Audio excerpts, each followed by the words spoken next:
A stone is projected at an angle of 60 degrees to the horizontal with an initial velocity of 15 meters per second. Calculate the time of flight. Okay, we are given that u is equals to 15 meters per second, which is the initial velocity, and the theta is what? 60 degrees.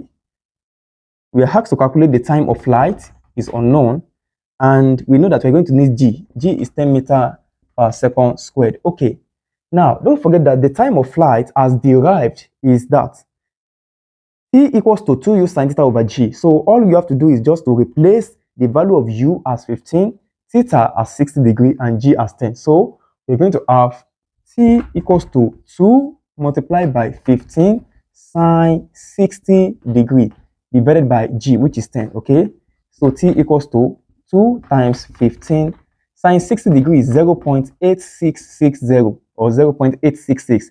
This divided by 10. Okay, 2 times 15 is 30. So I'm going to have 10 divided by 30, that is 3. 3 multiplied by 0.8660. Okay, that will be 2.6. You understand? So the answer here, t equals to 2.6 seconds. Okay, you can see that the solution is accurate if you understand the formula.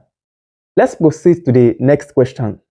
The horizontal component of the initial speed of a particle projected at 30 degrees to the horizontal is 50 meters per second.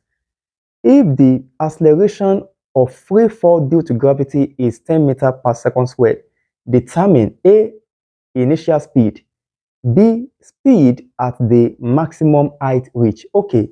To watch the complete class, kindly click on the link in the description of this video or the comment section. Okay, see you in the next class.